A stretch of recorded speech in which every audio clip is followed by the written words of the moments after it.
Welcome back, everyone, to BBB Sharing. I'm Evie, Director of Ignite, sparked by BBB. We're here in the Ignite podcast studio. I have Josh here again with me. Good morning. Good morning. And a very special guest, I have Miss Sharyn Mann. Good morning. Good morning. You're with River City Staging? Yes, River City Home Staging. Perfect. Okay, so I love this because every time I move, and I've moved quite often, I can't wait to decorate my house. So tell me a little bit about what it's like. Well, I love it. I've been decorating since I was around 13 years old. I'll tell you, my first adventure was I dragged all my bedroom furniture outside and painted it, Really? much to my mother's chagrin, because she had no idea that was going to happen until she came home and found the brown furniture white. Yeah, but I didn't get in too much trouble because it came out pretty nice. It was good, so it Yeah. was okay. But my grandmother really was the one who sewed and decorated and all that, and I kind of helped her out with that type of stuff. Wow.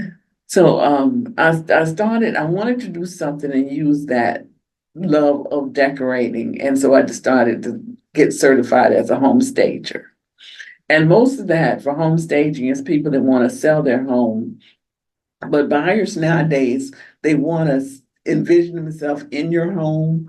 So if they come in a lot of times and the room's empty, they can't see it as being homey. So I try to go in and create that vision for them. And what I try to do is stay with the trends and colors and that type of thing. And appeal to a broad base of clients so that when you do an open house, when you want to sell your home, you're not just attracting one type of client. I want you to be able to attract a wide range of clients. So I've been doing that for a while and just recently expanded into interior design as well, which is different because with interior design, it's mostly people that are going to stay in their home and they want something fresh and new and, just redecorating like you mentioned. So it's a little different because I have to come in and talk about what you like and what you can live with. Whereas with home staging, it's more what other people can live with. Yep. But the interior design part for me is about what you like and making it so that when you come in, you feel comfortable with the colors I picked and the furniture I picked and that type of thing. How often do your clients come to you and it's either been that their home has been on the market for far too long and then they come to you, or they come to you right away? Most of them now are coming to me right away because they know that home staging is pretty much the way to go. And most realtors are recommending that now. So yeah, it's more an immediate thing now. Do you focus only in the Richmond area? Richmond, Petersburg, Chesterfield, on the metro areas here, Okay. yes. Mhm. I'm actually selling my townhouse in Charlottesville. So I was wondering if you'd go all the way to Charlottesville. I would. I would. Josh, do you have any questions for Sharyn? I honestly, it's just nice to see her face. I know we've been talking on the phone Yeah. forever, but I know you were talking about how certain people, like, you have to adhere to kind of maybe like a common design that everyone likes. What are those things that like kind of appeal to like almost everybody or like a broad source of people? Well, I think if you stay with whatever, so many people now watch HGTV that when you look at stagers and designers now, they think you have all the fancy tools and they want their houses to be transformed like the transformations they see on TV. Yeah. And it's just not quite that easy. But most people want neutral colors, and that's what I recommend most of the time is that you stay neutral because certain colors can turn off a buyer. But I try to stay neutral and I try to stay trendy. Okay. Trendy meaning, if contemporary is what's going on at the time, then we'll do contemporary. But it's funny because I'll go into houses and they'll kind of speak to me and tell me, like I can walk into a room and that room will tell me what color it should be painted. Oh, I know wow. that sounds strange, but that's how my brain works. I'll Yeah. know what color it should be. And from that point, I usually find one object. Like if I come in your home, I find that piece of artwork or that one piece of furniture you love or something you say, well, I can't get rid of this because this was my grandmother's, and I'll build on that. And I'll build my design based on that. I just did one for a lady that the room is a sunroom and it sits right on behind the Swift Creek Reservoir. Mhm. Beautiful room. The thing is, 3 sides of it are glass. So, there's really not any wall to put furniture up against. Well, if you get the right furniture, you don't need walls to have it against. Okay. But a friend of mine sent me some pictures from her trip from Peru. And when I saw the beach signs, it immediately made me think of that room. So I went with the ocean blues, the yellow, and like the sandy brown from the beach that I saw from the sand on the beach. And I took that and developed my plan from that. So like I said, something will spark me, Yeah, and then I can grow my design from that. okay. Cause I I can love see even like what you said, like kind of looking around the environment and like the Mhm. neighborhood that it's in, being like, Yeah. okay, I can kind of get a sense of what I'm looking for out of Yeah. this house. Yeah, and when people are selling, especially, I'll ask them what demographic of buyer do they think they may have. Like I did a house in Chester, and the gentleman told me that every house in that neighborhood, the people that lived there then, their parents had lived in those houses before then.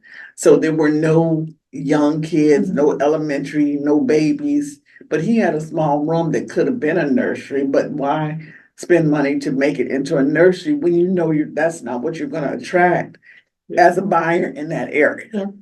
Okay. That makes sense, actually. How many homes do you see popping up on the market right now? There's a lot. Yeah. Yeah, a lot of homes. Like, yeah, the market is really booming right now, especially out in this area where we are. When you talk to your customers, do you talk to them about any potential scams or anything like that from other stagers that they should be aware of? No, what I do though, I have a profile on Thumbtack. That's where I get most of my leads to. What I do is tell them I have a list of things on there they should ask the stagers. Like, do you rent the furniture? Is the furniture, well, all stages pretty much rent their furniture. Mhm. I actually use a rental company because they're constantly changing their inventory. That way I can design based on what they have and the trends that they usually stay very current with, Up-to-date, yeah, and yeah. up to date. And it's less overhead for me as a business owner, and it gives you more varieties. Yes. You don't As have the to stick with the customer. same stuff that you have. Right, right, because everything when you have your own inventory, you won't use that in every single house. You'll use parts and pieces of it. But I don't find that there's a lot of scams in home staging. I think though you have to ask questions The right like, questions. yeah. What are some questions that you would ask a home stager? Well, for me, it's like, again, how much will it, well, of course you want to know cost. Mhm. What does that cost include? Does it include the cost of the furniture, or is that separate? Now, when you go through a company like I do, that cost is going to be separate from my labor cost. So you want to ask things like that. Does it involve being delivered? Do I have to be at home when all this is going on? Or, most of the time you don't. For me, you don't. My first house, the guy was nice enough, give me the code, let me take care of everything. Really? You want to know things like, will you get some say so in the design itself? And I do let customers into that space to not get I don't want to call it approval, but I want them to get the vision of where I'm headed with the design, because they know their home the best. And it turned out my first guy, it was funny because he kept saying, I gotta ask my wife about this. Well, they were moving to New York and his wife was already gone. And I'm like, okay, is he thinking only a woman can make these decisions? Well, after getting to know him, I realized, he finally told me that his wife was a designer as well, but she did designs for productions in New York. So then it clicked and it made sense to me. But to me, a big part of this business is actually getting to know the client. Yeah. Know who they are and what they're actually. It's not that they're just selling their house. It's that they're a person and they have, again, There's a personality that comes along with and it. so it all made sense. But if I hadn't have gotten to know that, I thought he was just kind of second guessing me because he's like, okay, a woman needs to make these decisions because it's regarding decoration. So I've got to check with her on everything.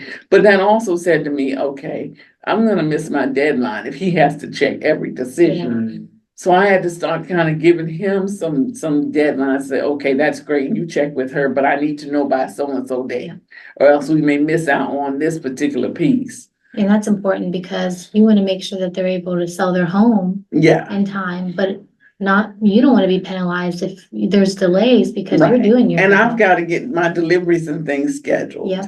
So, yeah. like the rental company that does the Yeah. furniture. Which is great because they take care, and that's the other reason I went that direction, is because they take care of all the delivery and the pickup of everything. I always supervise it. I'm always there when the furniture is delivered to make sure we get what I asked for. And I'm always there when they pick it up to make sure that they only take what they brought. Yeah. So yeah, I supervise. That's a part of what I do in my fee is I supervise that. Perfect. What's your favorite project that you worked on? My favorite one for home staging was the house in Chester. Really? Yeah, it was a beautiful rancher. I would have bought it myself if I wanted to move to Chester, but it was a beautiful, and he had just had everything redone. He had the kitchen completely redone, new floor, hardwood floors throughout. It was really a beautiful house, and it had a garage attached to it, and he had actually turned that into he put a bathroom back there in the office. It would have been perfect, and it had its own entrance. It would have been perfect for somebody like, maybe an architect or somebody professional that worked at home, because you didn't have to come through the house in order to get to that office part. He had another entrance put on it, was like right across on the same porch. Nice backyard, and Chester's a nice area, and this is growing too. It's really booming too. He worked at Fort Lee. He was a civilian by this time, but he was still consulting at Fort Lee. Okay, Yeah. cool. Very nice gentleman. Yeah. Yeah. Well, Sharyn, thank you so much for coming in. Thank you. I really enjoyed getting to meet you and talk to you. I know you finally got to meet Josh a little Yes, bit. And you guys got me to do something that I never do, which is Be able to come in here. yeah. I know everyone always comes in here and they're like, I don't know what you're getting me into. And I'm like, don't worry, we end up having a great conversation. It's fine. And it has been, it's been a good environment and a good opportunity, and I appreciate it. Thank I you. enjoyed. How can people reach you? They can reach me either on Thumbtack is what I normally, and Thumbtack, I don't know if you know, Thumbtack is kind of like Angie's List, Okay. but it just operates a little bit differently. But it's the same thing where you can basically find a pro to do any type of thing you need done for your home. But that's where I'm at, and I've got some of my pictures from projects and that type of thing on there as well. All right, well, just remember that, everybody. It's River City Home Staging, Yes, right? ma'am. Mhm. And it's Miss Sharyn Mann. Thank you. Thank you so much. If you're listening to the podcast, and make sure to follow us on Spotify and comment down below. And if you're watching on YouTube, make sure to like and subscribe and share the video. Thank you. Bye, guys.